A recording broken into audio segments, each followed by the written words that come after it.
نہایت ہی وجہ احترام محترم مکرم معزز سامعین حضرات اور عزیزان گرامی قدر، اللہ تعالیٰ کی حمد و ثنا اور حضور نبی کریم صلی اللہ علیہ وآلہ وسلم کی بارگاہ عالیہ مقدسہ میں نذرانہ درود و سلام۔ اللہ تعالیٰ کا بہت بڑا کرم ہے اور اس کی مہربانی ہے کہ اس نے ہم سب کو اپنے پیارے محبوب علیہ السلام کی امت اندر پیدا فرمایا، اور اللہ تعالیٰ کا ہمارے اوپر بہت بڑا احسان ہے، اس کی خصوصی مہربانی ہے، اس نے ہم سب کو اپنی خصوصی توفیق اور اپنے محبوب علیہ السلام کے توسل سے ایمان جیسی عظیم الشان نعمت سے مالا فرمایا۔ اور اللہ تعالیٰ کی بارگاہ میں یہ دعا ہے کہ اللہ تعالیٰ ہم سب کو ایمان پہ زندہ رکھے اور ایمان پر ہی موت عطا فرمائے۔ یقیناً یہ دعا ہمارے لیے بڑے خوبصورت عمل ہے، تحفہ بھی ہے، انعام بھی ہے، جو میرا علیہ السلام نے اپنی امت کو خصوصی طور پر تعلیم دی ہے، کیونکہ آخری وقت ایک بڑا عجیب سا وقت ہوتا ہے جب سکرات موت شروع ہوتی ہے، موت کی تلخی ہوتی ہے اور پیاس کی شدت ہوتی ہے، شیطان ظالم کا حملہ ہوتا ہے، ایمان کو خطرہ ہوتا ہے، بڑا ایک عجیب سا ماحول، عجیب سا سما ہوتا ہے۔ اس لیے میرا علیہ السلام نے اپنی امت کو یہ خوبصورت سبق اور درس اور تعلیم دی ہے کہ اللہ تعالیٰ کی بارگاہ میں یہ دعا کرتے رہا کریں کہ باری تعالیٰ ایمان پہ زندہ رکھ اور ایمان پر ہی موت عطا فرما، اور ساتھ ساتھ یہ بھی کہیں کہ باری تعالیٰ آخری سانس تک کسی کا محتاج نہ کرنا، اپنے محتاج رکھنا۔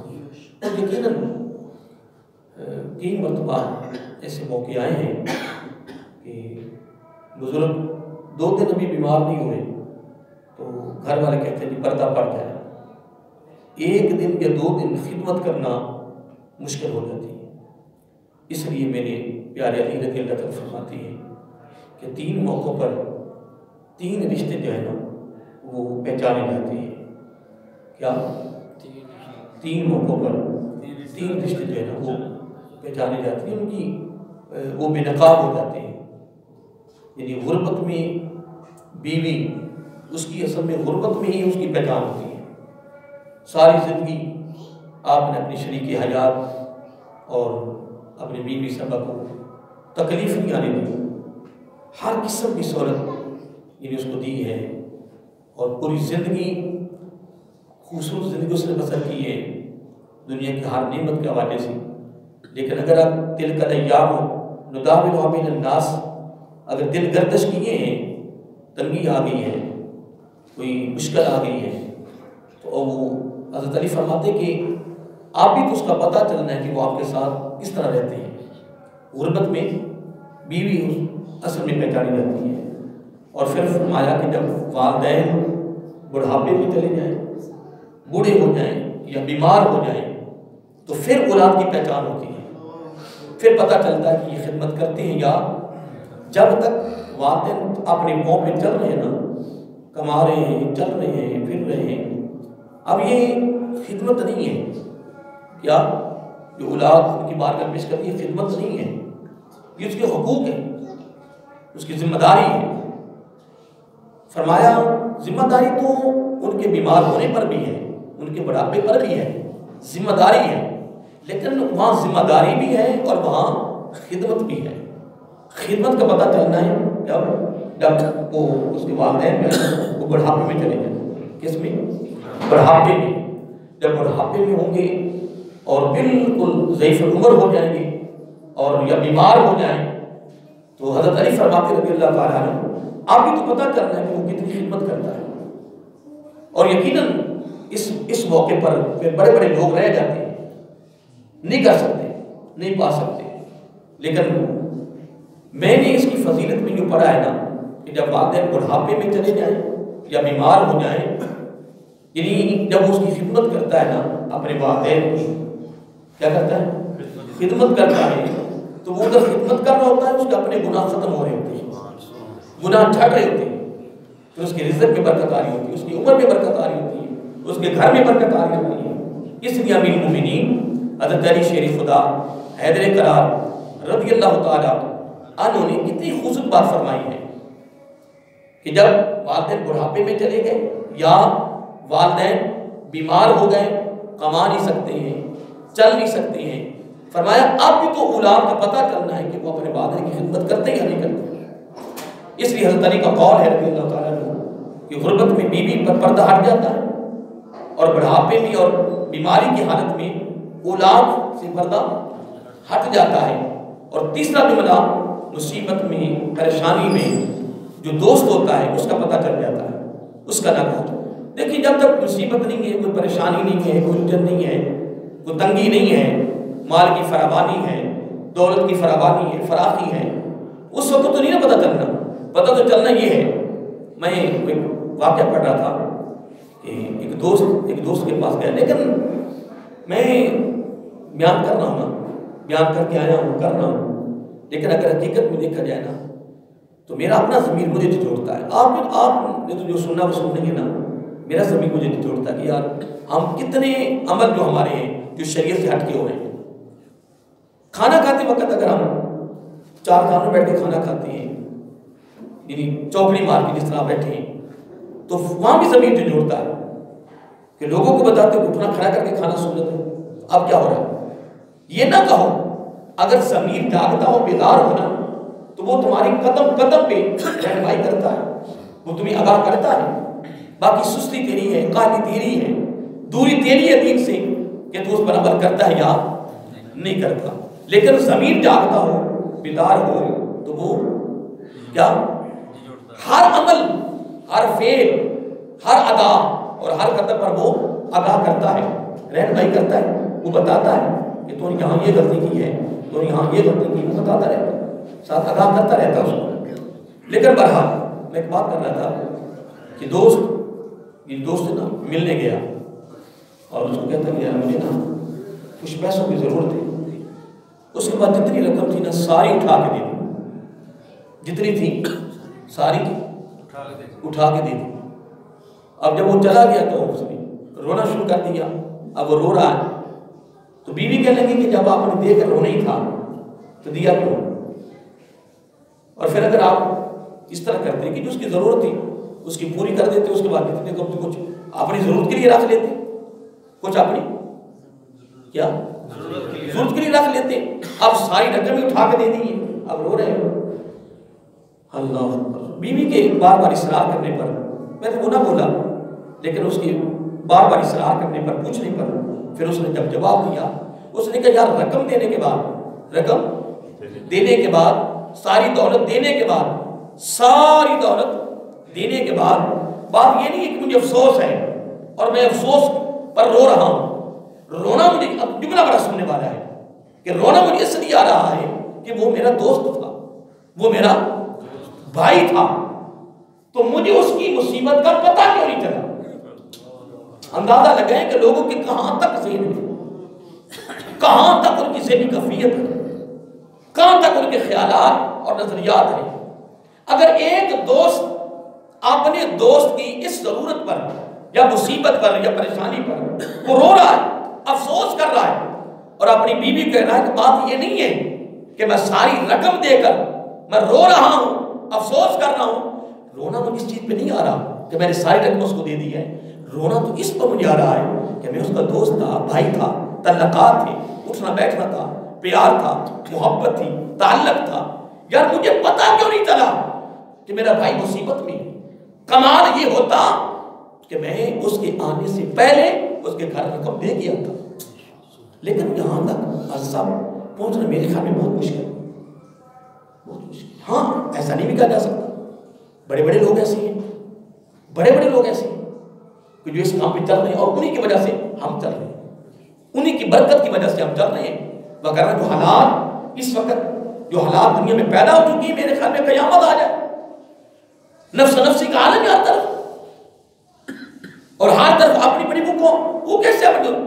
میں نے نتیجہ نکال لیا کہ جب تک پیسہ ہے، اس کے بعد دولت ہے، ہر بندہ اس کے قریب ہے، دائیں بائیں ہو رہے ہیں، پیسہ ہے نا. اور جب وہ خود غریب ہو گئے تو اس کے قریب کون ہے؟ اس کے نزدیک کون ہے؟ بات تو ساری پیسے کی، بات ساری دولت کی.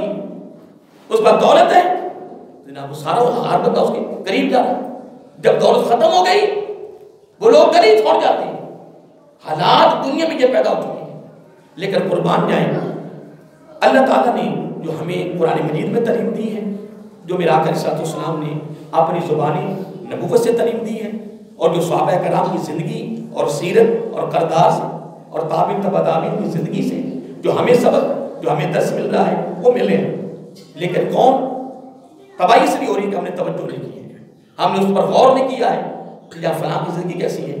جب اللہ تعالیٰ خود فرما رہا ہے کہ تیری کامیابی کا راز میں نے ایک چیز میں رکھا ہے، عبارت کے سبھی فرمایا اسوۃ حسنہ، بس میرے محبوب علیہ السلام کی زندگی کو سامنے رکھ لے، اس پہ چلتا جائے، پھر تمہیں مانگنے کی ضرورت بھی نہیں پڑے گی. دنیا ہے یا آخرت ہے، ہر نعمت کو دینے کے لیے تیار ملے گی.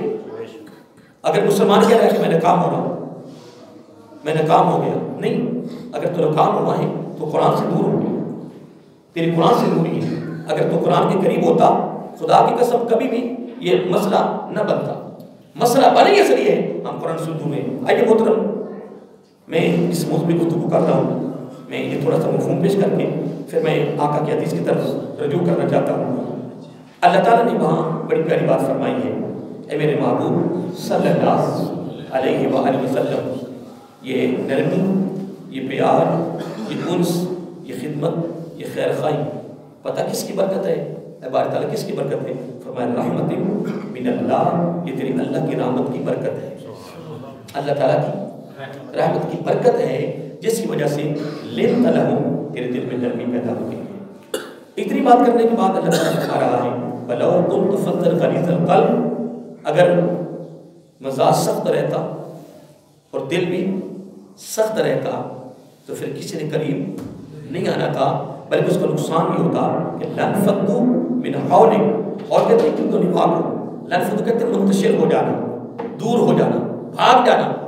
اے میرے محبوب، مخاطب اللہ تعالیٰ اپنے محبوب سے ہیں صلی اللہ علیہ وسلم سے، لیکن سبق ہمارے لیے، درس ہمارے لیے، پیغام ہمارے لیے. اور خدا کی عزت کی قسم ہم غور نہیں کرتے. اگر یہ درس اور یہ سبق اور یہ پیغام اگر ہم اپنے اوپر لاگو کرتے ہیں تو الحمدللہ ہماری گلی کا، ہمارے محلے کا، ہمارے علاقے کا، رشتہ داری معاملات کا، محلے داری معاملات کا، دوستانہ ماحولات کا جتنا ماحول ہے سارے خوبصورت ہو جائے، سارا ماحول اور ساری فضا خوبصورت ہو جائے.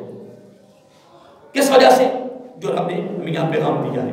اللہ تعالیٰ فرما رہا ہے کہ مزاج سخت نہیں رکھنا اور دل کو بولیے سخت نہیں رکھنا. لن لہم، دل میں نرمی پیدا کرنی ہے. وہ دل کی نرمی چہرے کی مسکراہٹ سے پتہ چلے گا. جب تیرے چہرے پہ مسکراہٹ ہے تو تیرے دل نرم. حسن اخلاق، جس کو ہم اپنی بول میں کیا کہیں گے؟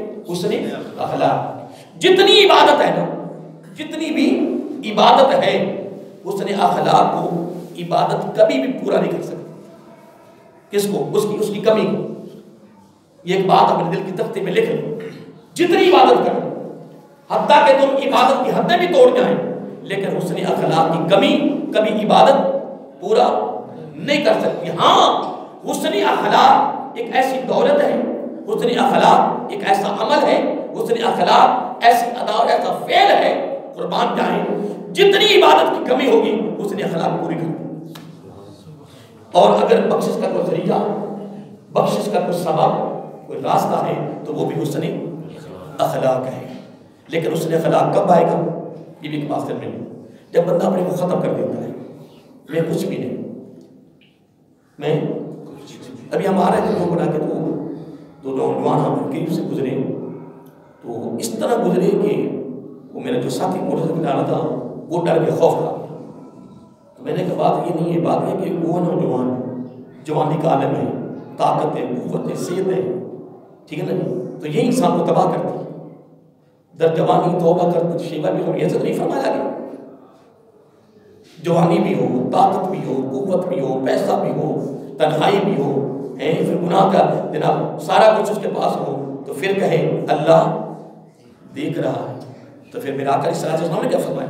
فرمایا اے میرے امت کے نوجوان، اگر یہ معاملہ تیرے ساتھ ہے تو میرا تیرے ساتھ وعدہ ہے کہ قیامت کو تیرا بازو پکڑ کے میں لے کے جنت میں لاؤں. پر کرے ہو یہ تو مشکل ہے، اور میں اس چیز میں مان رہا ہوں خدا کی قسم کہ 35 سال کا، 30 سال کا، 25 سال کا نوجوان ایک افسر مان کے جناب اسی میں بیٹھا ہوا ہے، اور باہر جناب چوکیدار کھڑے ہیں، اور باپ جیسا، دادے جیسا جناب ایک جناب بزرگ باہر کھڑا ہے، اس کو بھی داخلہ نہیں مل رہا، اس کی بھی نہیں سنی جا رہی.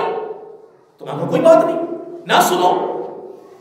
ان کرسیوں پہ بڑے آئے اور بڑے چلے گئے، لیکن خدا کی قسم یہ بات ذہن نشین کر لیں کہ میرا آقا صلی اللہ علیہ وسلم یہ فیصلہ ہے، میرا آقا نے یہ فیصلہ کر دیا ہے کہ جب کوئی دنیا میں کسی مصیبت ادا کی، اگر اس کو طاقت ہے، قوت ہے، وہ کر سکتا ہے. اگر اس کی پریشانی کو اگر وہ دور کرتا ہے تو میرا آقا صلی اللہ علیہ وسلم نے فرمایا سنیں، قیامت کے دن میرے رب نے میرے ساتھ وعدہ کیا ہے کہ قیامت کے دن جو بہت بڑی مشکل ہوگی میرے بندے پر، اس وقت اس کی مشکل کو میں پورا، اس کی مصیبت کو میں دور کروں. دنیا کی مصیبتیں تو جتنی بھی آ جائیں آخر کار زندگی گزر جانی ہے. بیماری بھی ہے، تنگی بھی ہے، مصیبت بھی ہے، آدمی جتنا مشکل میں ہونا آخر کار اس زندگی کا کنارہ بولیے آ جانا ہے، لیکن اس زندگی کا کنارہ نہیں ہے.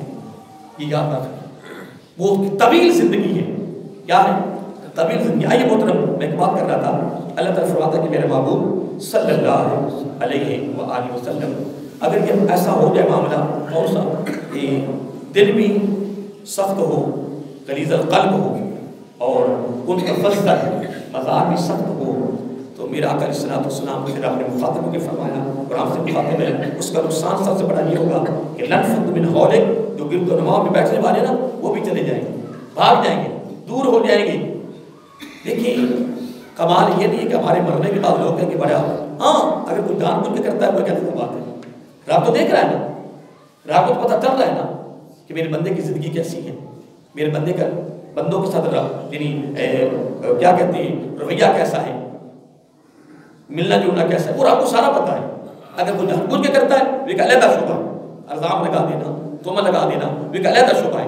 لیکن اصل میں کمال یہی ہے، اور اس سے بڑی دولت نہیں ہے کہ تیرے مرنے کے بعد محلے دار ہیں، رشتہ دار ہیں، دوست احباب ہیں، اگر وہ تیرے حق میں اچھے الفاظ کہہ رہے ہیں تو خدا کی قسم اس سے بڑی دولت نہیں ہے تیرے